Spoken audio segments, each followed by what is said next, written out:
Aja tangi kan mukulin, awas jok ngetoro.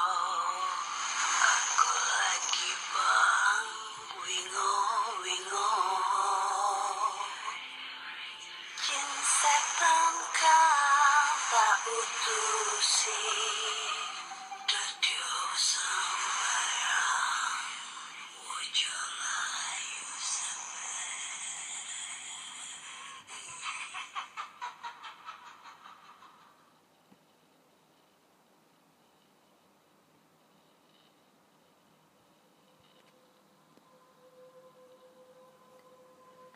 Assalamualaikum warahmatullahi wabarakatuh. Selamat datang di podcast kisah horor.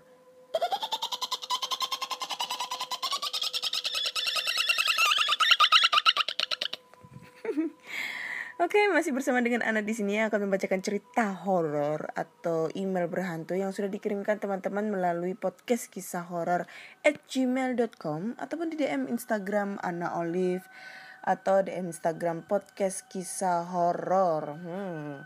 Hari ini hari Selasa, udah masuk hari Selasa, jam 12:30 dini hari. Ya, seperti biasa, aku membacakan cerita horor ini lewat tengah malam karena selain menghindari suara bising di luar, selain itu juga aku ingin merasakan eksistensinya atau auranya kalau kita ngebaca horor di tengah malam kayak gitu deh. Ya. Ini aku sambil live IG lagi, live Instagram lagi, dan di sini cuma ada 2 penonton aja. Haha, 2 penonton aja. Cuma Kak Eca Yosia dan Etika Kusuma. Nah, ini 2 orang ini suka banget tentang horor-horor. Nah, bedanya kalau Kak Eca Yosia ini adalah salah satu konten kreator juga, YouTuber, Lady Ghoster yang suka explore terbengkalai kayak saya gitu ya. Wih, saya sudah pensiun ternyata. Dan dia itu konten kreator dari Bekasi gitu kan, konten kreator dari Bekasi. Dan ya udah banyak banget lokasi angker yang ada di sekitar Jabodetabek yang udah disamperin sama dia tuh. Dia nih cewek pemberani banget. Jadi kalau kalian itu penasaran dengan channel video dia tentang explore tempat-tempat terbengkalai, kalian langsung aja mampir ke channel YouTube-nya, namanya Eca Yosia, ECHA Yosia, YOSIA. Nanti linknya aku cantumin di deskripsi podcast ini. Dan jangan lupa subscribe, like, komen, dan share. Dan paling yang utama adalah jangan skip iklan nih, karena penghasilan dari YouTuber itu dari iklan. Ya. Oke, kita akan membacakan cerita-cerita horor yang sudah dikirimkan teman-teman.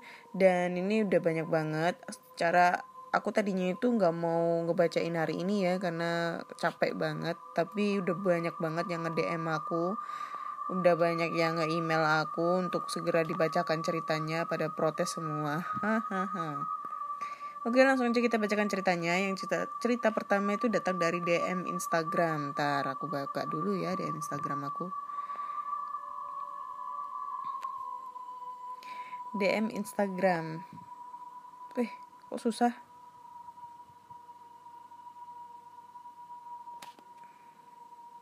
Nih repot ya, karena aku pakai 1 HP nih. Oke.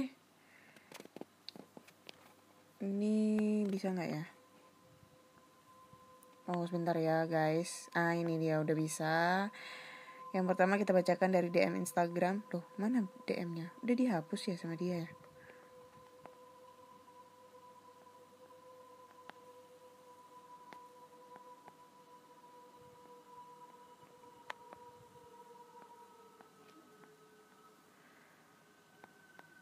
Wah, kok udah gak ada ini ceritanya? Apa udah dihapus sama masnya ya ceritanya ya? Waduh, sayang sekali nih. 1, 2, 3, 4, 5, 6, 7, 8, 9, 10, 11, 12, 13, 14, 15. Iya, udah dihapus sama masnya. Oke, langsung aja kita bacakan cerita yang ini aja ya. Cerita pertama datang dari namanya Desi Wulan.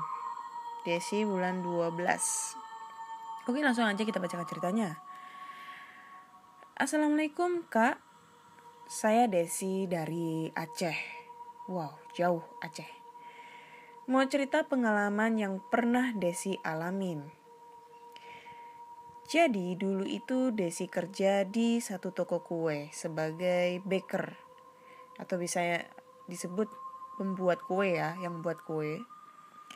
Jadi pas hari itu di tempat Desi kerja itu lagi ada bersih-bersih karena lagi banyak banget kakti atau tikus. Nah, ini gambaran tokonya ya Kak. Toko kami itu 2 lantai. Lantai pertama depannya dipakai buat jualan dan di belakangnya dipakai buat gudang dan tempat taruh tabung gas. Jadi pas bersih-bersih itu dimulai dari gudang dan ruang penyimpanan gas. Hawa-hawa di gudang itu agak aneh sih menurutku. Karena tempatnya itu gelap dan lembab. Dan karyawan-karyawan lain kalau lagi di gudang juga banyak yang sering diganggu. Entah ada yang dengar suara dinding digaruk-garuk atau mungkin diketok-ketok. Padahal lagi siang itu posisinya. Nah, gangguan itu mulai pas gudang dibersihkan. Saya yang lagi di lantai 2 sedang buat kue berdua dengan teman saya. Posisinya itu saya lagi keluarin kue dari loyangnya dan teman saya lagi nyuci baskom yang jauh dari saya. Nah, waktu lagi keluarin kue itu, saya lagi nyanyi sendiri. Tiba-tiba teman saya ngomong gini, "Kenapa Des?" Ya saya jawab, "Apanya yang kenapa?" "Tapi tadi ngomongnya kecil, kuenya kecil ya Des?" Dia tanya gitu ke saya. Ya saya heran sih, kenapa saya belum ngomong apa-apa sama dia. Ya saya heran sih, kan saya belum ngomong apa-apa sama dia anjay. "Iya Wak, emang agak kecil kuenya, tapi kan aku belum ngomong apa-apa ke kau." "Lah, aku dari tadi nyanyi kok," saya jawab gitu. Dia bilang lagi ke saya kalau dia dengar ada orang yang bilang, "Cil," dari arah saya. Jujur nih, saya juga dengar ada suara cil dari arah depan saya. Suaranya itu suara anak-anak, tapi cowok. Ya, karena cuman masalah gitu, kami lanjut kerja dan gak mau bahas lagi masalah suara yang tadi. Selesai kami kerja, atau sekitaran 1 jam setelah kejadian tadi, kasir kami yang di lantai 1 tiba-tiba pingsan. Padahal tadi pagi dia sehat-sehat aja. Jadi kami semua angkat dia naikin ke lantai 2 ke dalam ruang meeting. Saya juga bantu angkat kakak kasir itu di tangga karena kakak itu lumayan besar badannya. Ada sekitar 3 orang yang bantu angkat kakak itu.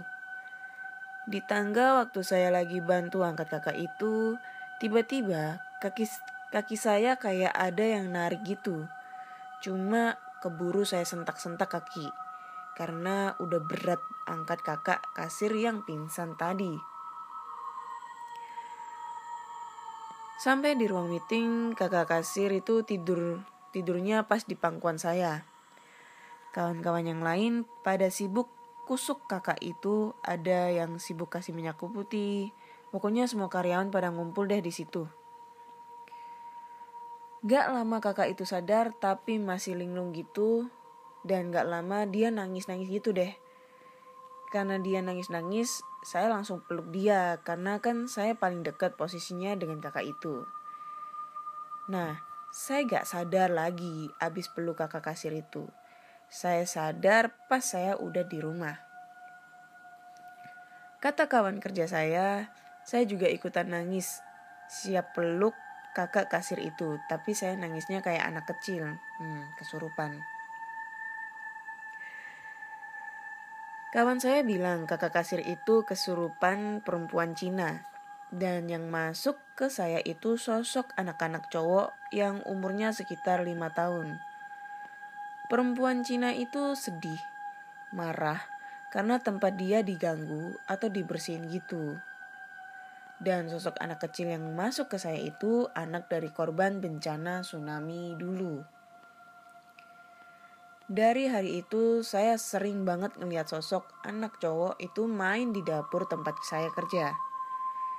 Gambarannya itu dia pakai baju, kaos, celana pendek, terus rambutnya ini kayak model rambut yang dipotong pakai mangkok gitu loh. Entah kenapa menurutku dialah yang nyebut chill pas kasus kue kecil tempo hari. Dari kejadian itu kakak kasir itu berhenti kerja karena dia gak berhenti diganggu sama sosok perempuan Cina itu. Katanya perempuan itu ikut dia pulang ke kosnya. Dan tadi saya lupa cerita kalau toko kue tempat saya kerja itu adalah bekas bencana tsunami di Aceh tahun 2004 yang dulunya itu banyak banget mayat-mayat berserakan di sekitaran toko itu. Jadi banyak penunggunya. Terima kasih udah dibacakan. Maaf ya Kak kalau ceritanya agak belepotan. Oke, terima kasih Kak Desi Wulan untuk ceritanya. Ya, cerita pertama udah mulai lumayan serem ya. Jadi ini ceritanya tentang pengalamannya Kak Desi yang ada di kota Aceh yang diganggu sosok penunggu yang ada di tempatnya kerja dia dulu gitu. Dan konon katanya tempat kerjanya dia itu adalah dulu pernah jadi bekas tsunami Aceh. Tsunami itu bukannya tahun 2006 ya? Tsunami itu tahun berapa sih? Bukannya tahun 2006 ya tsunami ya? Seingatku sih 2006 karena sebelum gempa Jogja itu tsunami deh. Terus lumpur Lapindo itu. Aku lupa. Jadi nih ya lumayan serem ya ini ceritanya Kak Desi. Tapi ya bagi aku loh ya yang ngebacain, tapi ya bagi yang mengalami kejadian itu sendiri di lokasi tersebut ya pasti serem banget lah. Sama juga dengan pada saat aku explore di tempat terbengkalai dan terlebih lagi itu explore di Rumah Sakit Mardi Waluyo itu serem banget karena memang itu bangunan itu udah didirikan pada saat zaman kolonial Belanda dan pastinya di saat zaman-zaman kolonial Belanda itu pasti banyak banget kejadian-kejadian yang mengerikan di sana pada saat zaman penjajahan. Seperti itu, apalagi itu rumah sakit yang pasti setiap harinya menampung pasien-pasien yang sedang sakit atau mungkin pasien yang pada saat itu perang melawan penjajah. Ya, kayak gitulah kurang lebihnya. Oke, terima kasih Kak Desi untuk ceritanya. Dan kita lanjut ke cerita kedua. Cerita kedua datang dari email. Nih. Ini aku seneng banget ya emailnya karena emailnya ini rapi. Dia ngirimnya itu dalam bentuk PDF. Jadi gak diketik di email. Jadinya itu mata aku tuh jadi bersinar kalau ngebacainnya. Oke, langsung aja kita bacakan ceritanya. Ini ceritanya datang dari Mas Nur Salim. Judulnya adalah Hantu Gunung Kalsel, Kalimantan Selatan. Assalamualaikum warahmatullahi wabarakatuh. Waalaikumsalam warahmatullahi wabarakatuh. Halo Mbak Ana, perkenalkan nama saya Nur Salim. Saya mau cerita tentang kisah horor yang saya alami sewaktu jadi karyawan magang di tambang batu bara sebagai mekanik alat berat yang ada di Kalimantan Selatan. Kira-kira kejadiannya sekitar tahun 2006. Saat kejadian itu saya bekerja shift malam. Saat itu saya ditugaskan dengan 3 rekan saya yang salah satunya adalah anjay. Langsung hilang. Gangguan astral ini. Bentar. Nah, inilah. Maaf ya. Saya ulangin lagi ya. Saat kejadian itu saya bekerja shift malam. Saat itu saya ditugaskan dengan 3 rekan saya yang salah satunya adalah mandor saya. Saat itu untuk memperbaiki satu unit dozer, Komatsu, bulldozer ya maksudnya, yang sedang rusak di dekat sebuah gunung. Dan jarak gunung tersebut dengan kantor atau workshop kami lumayan jauh, jadi harus menggunakan mobil. Saya jelaskan sedikit tentang gunung tersebut. Gunung itu adalah sebuah gunung kecil yang tidak terjamah oleh aktivitas tambang dan ditumbuhi banyak pohon. Dan yang saya tahu, kalau ada gunung seperti itu di areal tambang, harusnya sudah rata dengan tanah. Di situ saya agak sedikit bertanya-tanya sama teman-teman saya. Dan infonya sih, karena ada sisi mistisnya, makanya gunung tersebut tidak ditambang atau diratakan. Oke, kembali ke ceritanya. Berangkatlah saya dengan 3 rekan saya. Saat itu yang nyetir mobil adalah mandor saya. Dan saya duduk di kursi depan dan 2 teman saya duduk di kursi belakang. Mobil kami double cabin.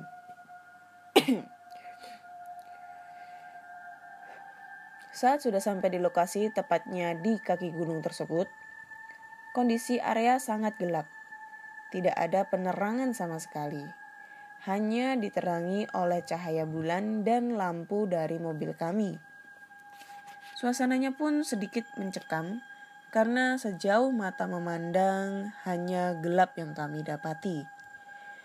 Kami mencari ke sana ke sini letak persisnya unit dozer tersebut dan akhirnya ketemu. Kami keluar dari mobil untuk memeriksa unit tersebut. Saat itu bulu kuduku sudah merinding. Kemudian mandor saya berkata, "Nur, kamu tunggu di sini ya. Saya mau balik ke workshop karena masih ada alat yang kurang dan tertinggal di workshop." Waduh, kondisi gelap gini lagi, batin aku.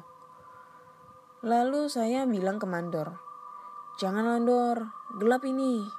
Biar saya dibayar mahal, saya gak mau ditinggal Dor." Mandorku menjawab, "Hehehe, oke lah kalau gitu. Kita balik dulu ke workshop." Akhirnya kami balik lagi ke workshop untuk mengambil alat dan kembali lagi ke kaki gunung tersebut. Setelah kami sampai, kami langsung mulai bekerja. Karena tidak ada penerangan, maka kami menggunakan penerangan dari lampu mobil yang kita arahkan ke unit dozer tersebut. Pintu mobil kami buka lebar. Suara musik kami buat nyaring agar tidak sunyi. Posisi kami berempat sudah ada di atas unit yang rusak. Saya dan 2 rekan saya berada di atas truk unit dan mandor saya sendirian berada di bawah atau kolong unit. Posisi kami membelakangi mobil kami. Dan beberapa menit kemudian, perasaan saya sudah mulai tidak enak. Lalu saya turun dari unit dan mengambil kain lap. Namun saat saya berjalan perlahan, saya melihat ada sekelebat bayangan putih lewat dengan cepatnya di hadapan saya. Saya kaget. Astagfirullah, apa itu? Batinku. Saya lihat di sekitar, namun bayangan tersebut sudah hilang. Dan teman-teman yang lain tidak ada yang melihatnya. Kemudian saya lanjut membakar kain lap yang saya ambil tadi untuk membuat api unggun.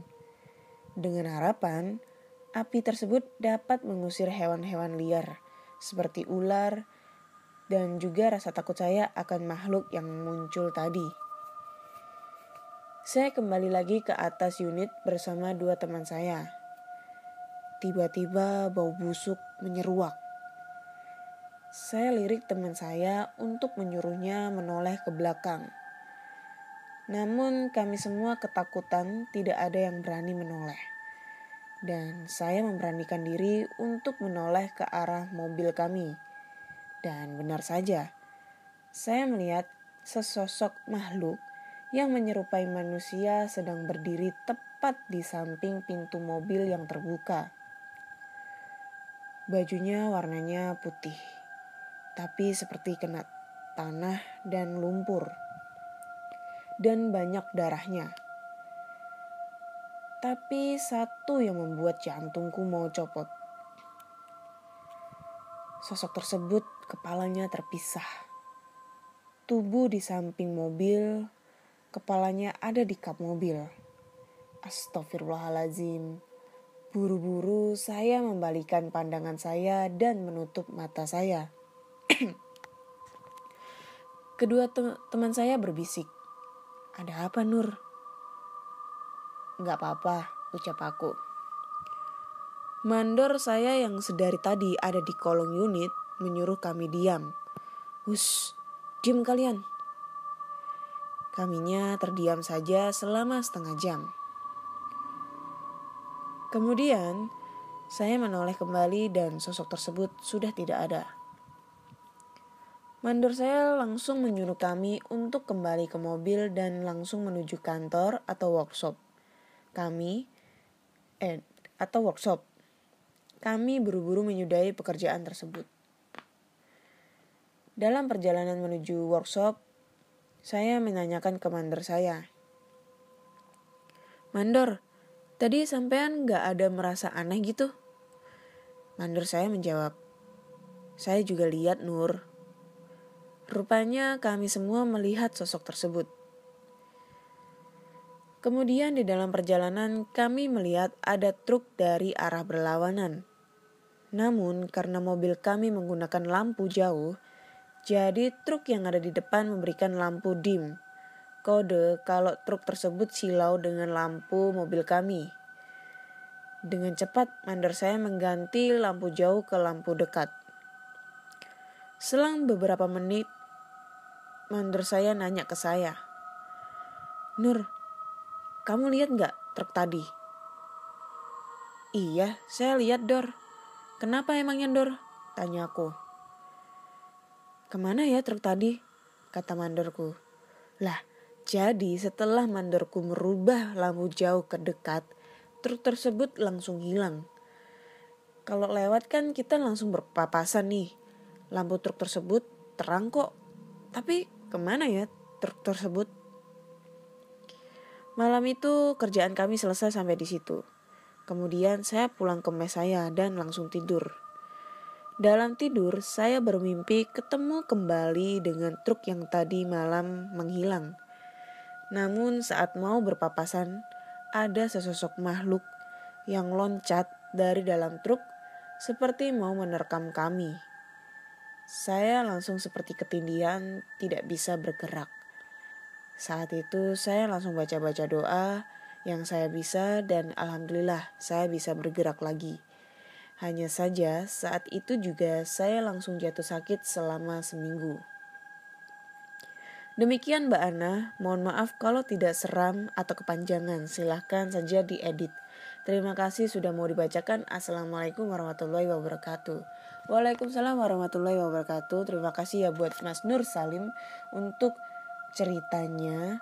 Ya menurut aku sih ini gak kepanjangan dan seram juga ya. Karena aku lebih senang cerita yang maksudnya itu panjang, gak apa-apa. Tapi yang penting itu alur ceritanya itu dapat kayak gitu. Karena kebanyakan itu ada yang cerita panjang banget, tapi alurnya ini gak dapat kayak gitu. Dan menurutku tuh emang ya di Kalimantan itu kan kebanyakan Kalimantan itu hutan semua ya, pertambangan batu bara, pertambangan minyak atau segala macam, dan itu emang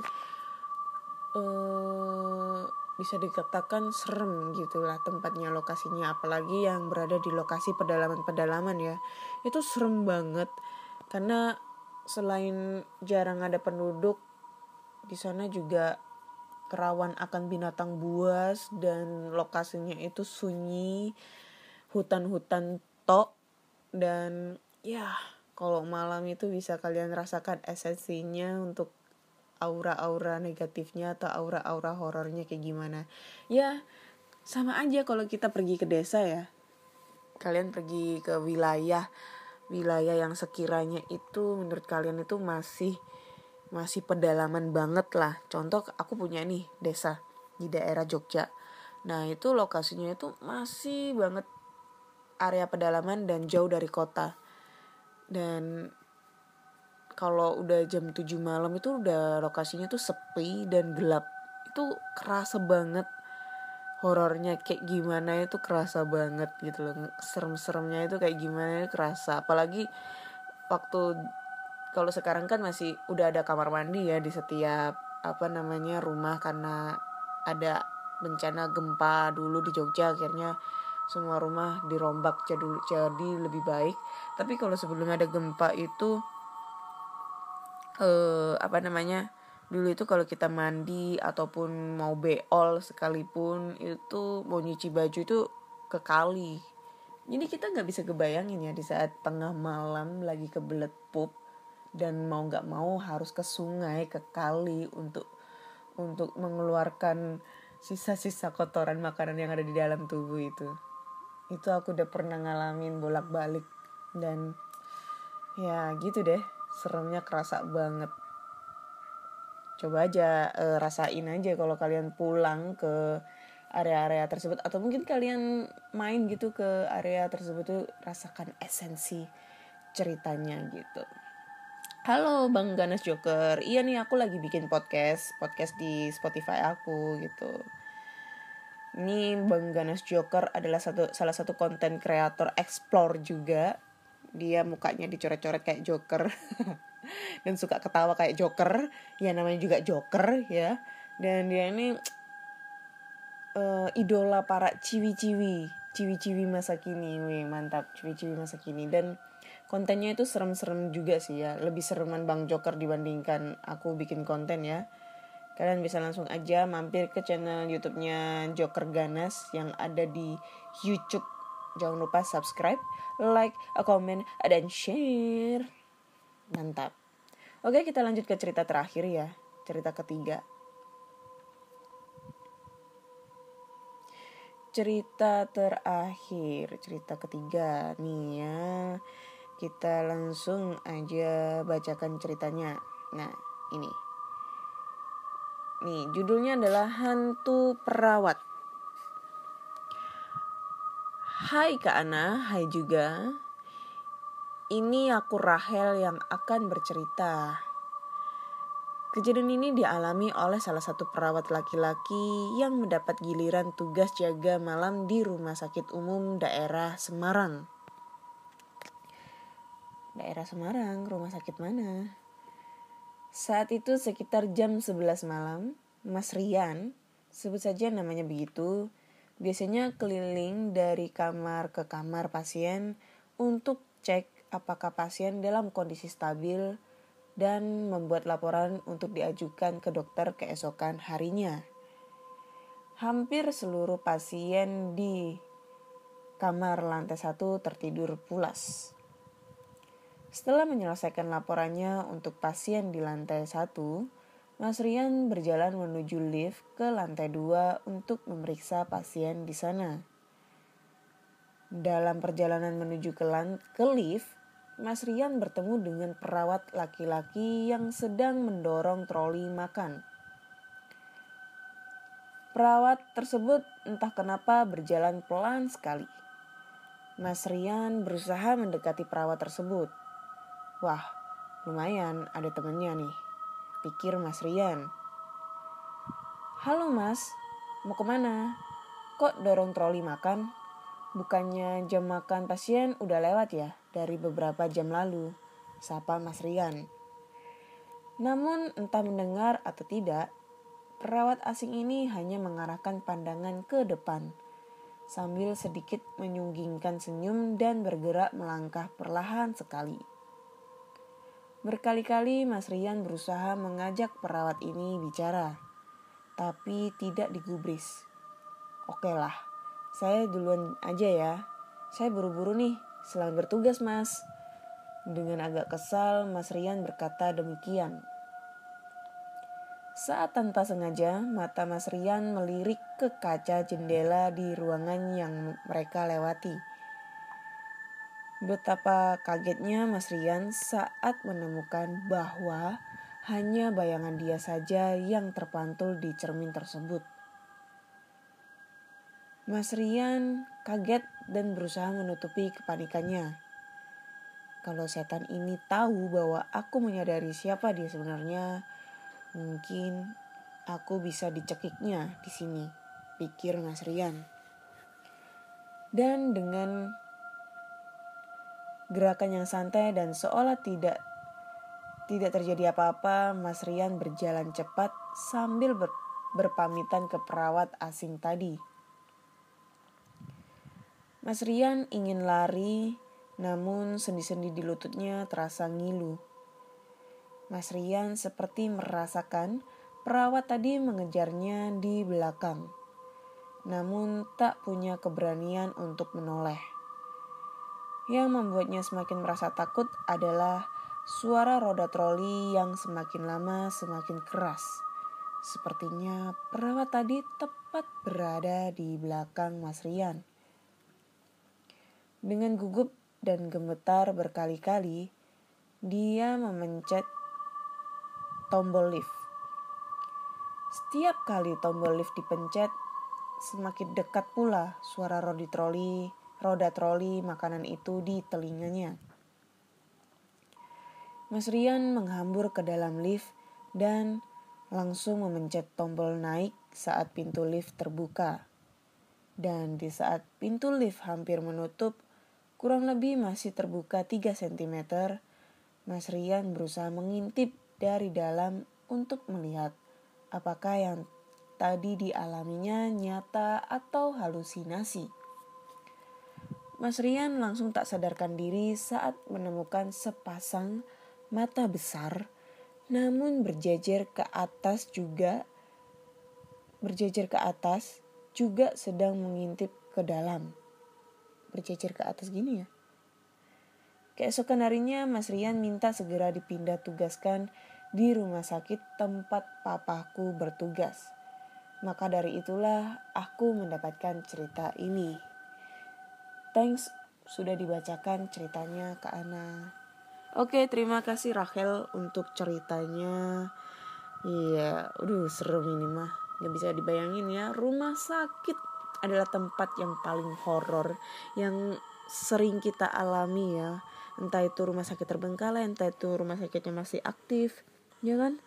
Apalagi tuh malam-malam kita ngejaga orang sakit atau mungkin kita lagi sakit di rumah sakit itu pasti bakal banyak banget gangguan makhluk halus di sana karena memang rumah sakit adalah tempatnya orang sakit dan pasti setiap harinya atau mungkin setiap saat itu pasti ada kejadian orang meninggal atau orang kritis di sana, kayak gitu deh. Ini cerita dari Rachel tentang pengalaman Mas Rian, rekan kerja papanya yang dialami hantu di rumah sakit di daerah Semarang. Orang Semarang pasti tahu ini mana ya Semarang ini. Yang paling angker itu rumah sakit mana? Yang aku tahu tuh cuma rumah sakit di Semarang itu rumah sakit Karyadi aja, karena dekat sama Karyadi itu dekat sama PIP bukannya? Bukan ya? Yang dekat PIP itu rumah sakit Rumadi. Ya, Rumadi ya. Aku lupa. Itu dah yang dekat PIP itu. Oke, terima kasih udah ada 3 cerita yang udah aku bacakan. Ceritanya ini dari Sabang sampai Merauke ya. Udah ada yang dari Aceh, cerita pertama dari Aceh, cerita kedua dari Kalimantan Selatan, dan cerita ketiga ini dari Semarang. Jadi setiap pulau ada cerita masing-masing ya. So, jika kalian mempunyai cerita horor ataupun ya kejadian horor lah yang terjadi, yang pernah dialami oleh kalian sendiri ataupun dari kakak, adik, nenek, kakek, ayah, ibu, teman ataupun saudara kalian bisa langsung aja kirim cerita kalian ke podcast kisah horor@gmail.com dan DM Instagram podcast kisah horor ataupun DM Instagram An Olive. Anjay, aku agak belibet ini ngomongnya ya. Yang dekat itu RS Rumani. Iya, Rumani. Anjay, Rumani. Bukan. Iya, Rumani ya. Aku tadi ngomong apa sih? Rumadi. Rumadi kayaknya rumah makan deh. Rumadi. Itu. Dan podcast kisah horor kali ini sudah eksklusif di Spotify, Google Podcast, Apple Podcast ataupun di Anchor. Ada lagi tadi tuh aku dapat pemberitahuan di email udah banyak sebenarnya tuh platform podcast kisah horor ini udah banyak banget bisa didengarkan di platform mana aja ya. Dan jangan lupa klik tombol follow agar kalian selalu update tentang cerita-cerita horor terbaru. Dan jika kalian itu suka dengan video explore tempat-tempat terbengkalai, kalian bisa langsung aja mampir ke channel YouTube aku, namanya channel YouTube Anna Olive, ANNAOLIVE. Di situ banyak banget video explore aku di tempat-tempat terbengkalai ya, sekiranya tempat yang sekiranya dikatakan horor. Aku udah explore di Blitar, di Surabaya, di Tulungagung, di mana lagi ya? Udah deh di situ toh. Dulu itu aku udah pernah explore di Wonderia Semarang ya, di Wonderia Semarang bareng sama anak konten kreator si Yongkru TV. Tapi videonya itu hilang, nggak tahu entah kemana, mungkin karena error kali ya memorinya. Jadi aku nggak bisa upload. Ya insya Allah kalau pandemik ini berakhir, segeranya aku akan explore Wonderia lagi ataupun lokasi-lokasi angker lainnya yang ada di kota-kota sekitar Jawa Timur. Kayak gitu deh. Dan jangan lupa kalian mampir ya ke channel YouTube-nya Kak Echa Yosia.